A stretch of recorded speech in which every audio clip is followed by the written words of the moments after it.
नमस्कार दोस्तों, defence news Hindi में आपका स्वागत है। आज की खबरें।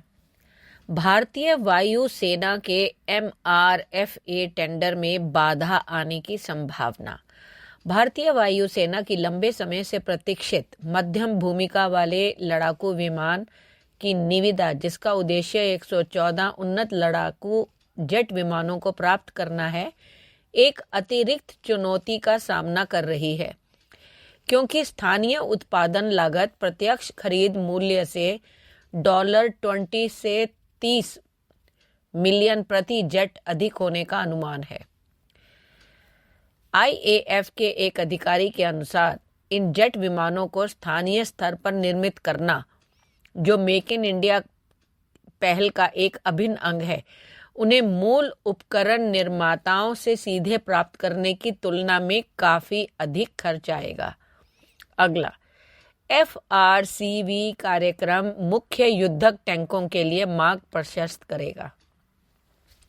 भारत का पहला फ्यूचर रेडी कॉम्बैट व्हीकल कार्यक्रम भारतीय सेना के बख्तरबंद बलों के आधुनिकीकरण के लिए एक महत्वाकांक्षी पाठ्यक्रम तैयार कर रहा है, जिसके तहत T-72 टैंकों के पुराने बेड़े की जगह अगली पीढ़ी का मुख्य युद्धक टैंक यानी MBT विकसित किया जाएगा। यह कार्यक्रम न केवल अधिक उन्नत सक्षम टैंक बनाने के पर केंद्रित है, बल्कि स्वायत्त मानव रहित लड़ाकू वाहनों की संभावनाओं को भी खोज रहा है।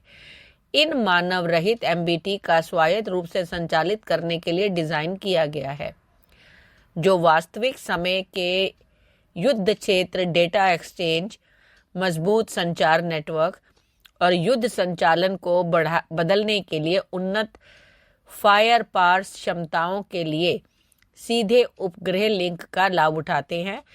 यहाँ भारत के FRCV कार्यक्रम को निर्देशित करने वाली परिवर्तनकारी तकनीक और विजन पर एक नज़र डाली गई है। अगला, साब ने MRFA के लिए ग्रिपेन A की पेशकश की। स्वीडिश रक्षा दिग्गज साब ने अपने medium role fighter aircraft tender के तहत भारतीय वायु सेना के समक्ष एक आकर्षक प्रस्ताव पेश किया है, जिसमें अपने ग्रिपेन E फाइटर जेट को एक व्यापक मेक इन इंडिया उत्पादन रणनीति के साथ पेश किया गया है। साब ने न केवल भारत में ग्रिपेन E के लिए एक उत्पादन लाइन स्थापित करने की योजना बना रहा है, बल्कि उसने भारत के स्वदेशी उन्नत मध्यम लड़ाकू विमान यानी AMCA कार्यक्रम की उत्पादन लाइन का समर्थन करने के लिए अपनी विशेषज्ञता की पेशकश भी की है। यह सहयोग डिजिटल इंजीनियरिंग और फाइटर जेट उत्पादन में साब के अनुभव का लाभ उठाएगा, जिसमें भारत को एक आधुनिक विनिर्माण परिस्थिति तंत्र स्थापित करने में सहायता मिलेगी। अगला, रूस जाएंगे राजनाथ, नौसेना के लिए लाएंगे नया जंगी जहाज INS तुशील। रक्षा मंत्री राजनाथ सिंह 8 से 10 दिसंबर 2024 तक रूस की यात्रा पर जा रहे हैं। मकसद है भारत और रूस के रक्षा क्षेत्र में आपसी संबंध को और मजबूत करना।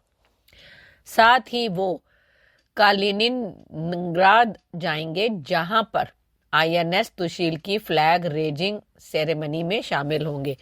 यह जंगी जहाज प्रोजेक्ट 11,356 के तहत भारतीय नौसेना के लिए बनाया जा रहा है।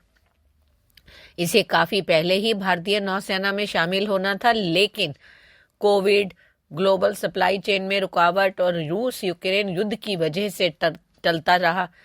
यह जंगी जहाज एक स्टेल्थ फ्रिगेट है, जिसमें कई एडवांस सिस्टम और मल्टी रोल वेपन सिस्टम लगे हुए हैं। इससे भारतीय नौसेना की ताकत में काफी इजाफा होगा। अगला, भारत के इन 5 परमाणु हथियारों का पंच है खतरनाक। रूस की मीडिया ने भी की तारीफ। कौन कौन से हैं, चलिए जानते हैं। भारतीय रक्षा मंत्री राजनाथ सिंह रूस के दौरे पर जाने वाले हैं। उससे पहले रूस के मीडिया संस्थान ने भारत की 5 परमाणु मिसाइलों की तारीफ की है। अपनी तरफ से एक वीडियो X पर डाला है, जिसमें इन मिसाइलों की उड़ान को दिखाया गया है। ये हैं अग्नि 5 ICBM, BrahMos supersonic cruise missile, K4 SLBM, पृथ्वी SRBM और K15 सागरिका। अगला, इसरो लॉन्च करने जा रहा यूरोप के दो सैटेलाइट मिलकर सूर्य पर लगाएंगे ग्रहण। इसरो ने बीते कुछ सालों में अभूतपूर्व ऊंचाइयां हासिल की हैं। मंगलयान हो या चंद्रयान या फिर बेहद कम लागत में सैटेलाइट का लॉन्च, आज इसरो की गिनती दुनिया की टॉप अंतरिक्ष एजेंसियों में होती है। इसरो के मुकुट में अगले महीने एक और नगीना लगने जा रहा है।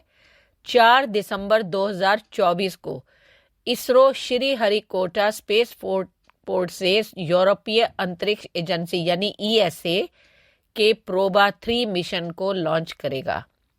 ESA का ये मिशन सूर्य के कोरोना की स्टडी करेगा।